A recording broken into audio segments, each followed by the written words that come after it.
पंडित नगर श्रीरामपूर नगर परिषद येथे CRP या पदावर काम करते। 10 जुलै 2025 रोजी आपल्या नगर परिषद येथे घनकचरा व्यवस्थापन या विषयावर कार्यशाळा घेण्यात आली।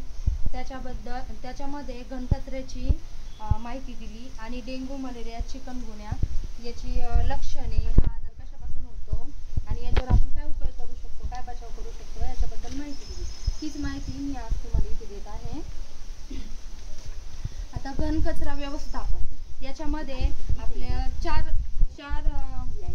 प्रकारचे कचरे आहेत, ते वर्गीकरण करूनच घंटागाडीला द्यायचे आहेत। आता आपल्याकडे घंटागाडी येते, त्याला 4 कप्पे असतात। आपण काय करतो, एका बादलीमध्ये सगळा कचरा, ओला कचरा, सुका कचरा, घरगुती घातक कचरा आणि जो हे सगळे कचरे आहे एकाच याच्यामध्ये आपण करून घंटागाडीला देतो, पण तसं नाही करायचं। आपल्याला जे 4 कचरे आहेत त्याचे वर्गीकरण करूनच ते घंटागाडीला द्यायचे। आता ओल्या कचऱ्यामध्ये काय काय येतं, तर ओल्या कचऱ्यामध्ये शिळे अन्न, कुचकी फळे, पालेभाज्यांची देठे, अंड्याची टलफरे, मांस, मासे हाडे, नारळाच्या करवंट्या, केसांची गुंतावळ, चहा पावडर याचा समावेश होतो ओल्या कचऱ्यामध्ये।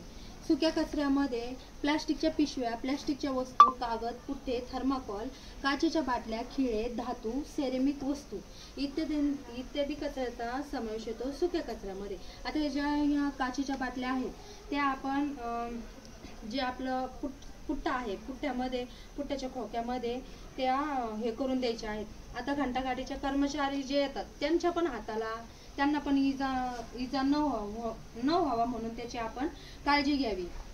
आता जो हा घरगुती घातक कचरा, त्याच्यामध्ये बॅटरी सेल, रंगाचे डबे, केमिकल स्प्रे, जंतुनाशके, औषधांच्या रिकाम्या बाटल्या, बल्ब्स, विद्युत इत्यादी वस्तू हे येतात घरगुती घातक कचऱ्यामध्ये।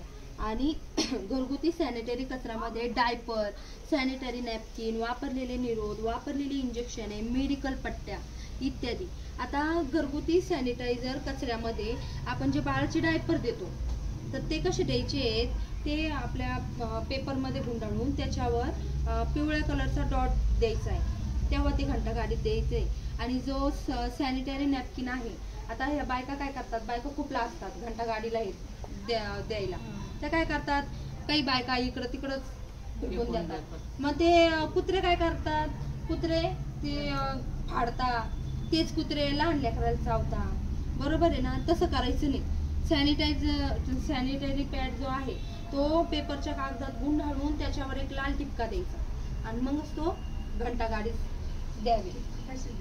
आपलं लाल स्केच पेनाने मोठा टिपका द्यायचा आणि मगच ते घंटागाडीत द्यावी। म्हणजे आपण ही काळजी घ्यायची, 4 कचऱ्याचे वर्गीकरण करूनच ते घंटागाडीत द्यायचे आहे। आता दुसरा आला तर डेंग्यू, मलेरिया, चिकनगुन्या रोगाबद्दल। डेंग्यू, मलेरिया व चिकनगुन्या हे डासांमार्फत फैलणारे आजार आहेत। डेंग्यू आणि चिकनगुन्या या तापाचा प्रसार इडिस इजिप्ती जातीच्या डासांमार्फत होतो आणि मलेरिया या रोगाचा प्रसार मादी एनोफिलीस डासामुळे होतो। आता डेंग्यू, चिकनगुन्या तापाची लक्षणे: अचानक तीव्र ताप येणे, डोकेदुखी, सांधेदुखी, अंगदुखी, उलटी होणे, त्वचा लालसर होणे हे लक्षणे आढळून आल्यास त्वरित श्रीरामपूर नगर परिषद रुग्णालयास भेट द्यायची आहे। तिथं रक्ताच्या तपासण्या करायच्या आहेत आणि मग हे लक्षणे आढळल्यास, डेंग्यू आढळल्यास त्वरित औषधोपचार घ्यायचा आहे। आता या तापाचा प्रसार रोखण्यासाठी आपण काय काय उपाय करू शकतो, याच्यापासून कशा प्रकारे बचाव करू शकतो याच्याबद्दल मी माहिती देते। आता घरचा व घराच्या आजूबाजूचा परिसर एकदम स्वच्छ ठेवावा। आपले जे पाण्याचे साठे आहेत, टाक्या, हौद, रांजण आठवड्यातून किमान 1 वेळा तरी धुवायचे। स्वच्छ धुवून ते कोरडे करून मग त्यात पाणी भरायचं आणि मग हवा बंद त्यांना झाकणे लावायची। आता जो एडिस डास आहे ना, तो दिवसा चावतो आणि तो स्वच्छ पाण्यामध्ये तयार केला जातो, म्हणजे तयार होतो तो एडिस डास, त्याच्यापासूनच आपल्याला डेंग्यू होतो। त्यामुळे स्वच्छ पाणी आता कशात आलं, फ्रीज, ड्रीप, पॅन, कूलर जे आहेत त्याचा घरातील सर्व पाण्यासाठी हवाबंद झाकणे बसवावी, पातळ स्वच्छ। आता फ्रीज वगैरे आहेत, कूलर आणि ते आहेत, ते काय करायचं, त्याच्या मागचं जे पाणी असतं ना त्याचं दर 2-3 दिवसांनी तरी निचरा करायचा आपल्या हे जे फुलझाडे आहेत, ह्या कुंड्या आहेत, त्याच्यामध्ये पाणी साचून नाही द्यायचं. त्याच्यामध्ये लाल मातीचा वापर करायचा. म्हणजे लाल माती कसं शोषून घेते ना, आणि गटाऱ्या वाहत्या करायच्या, नाल्या वाहत्या करायच्या. हे ट्यूब टायर जे आहेत याच्यामध्ये पाणी नाही साचणार याची दक्षता घ्यायची आहे, त्याची विल्हेवाट लावायची आहे इत्यादी. विषाणूजन्य तापाचा प्रसार करणारे एडिस डास दिवसा चावतात, त्यामुळे शाळा कार्यालय ठिकाणी स्वच्छता राहील याची दक्षता घ्यायची. म्हणजे आपल्यापर्यंत जितकं होईल तितकं आपण काळजी घ्यायची. अशा प्रकारे काळजी घेतल्यास डेंग्यू चिकन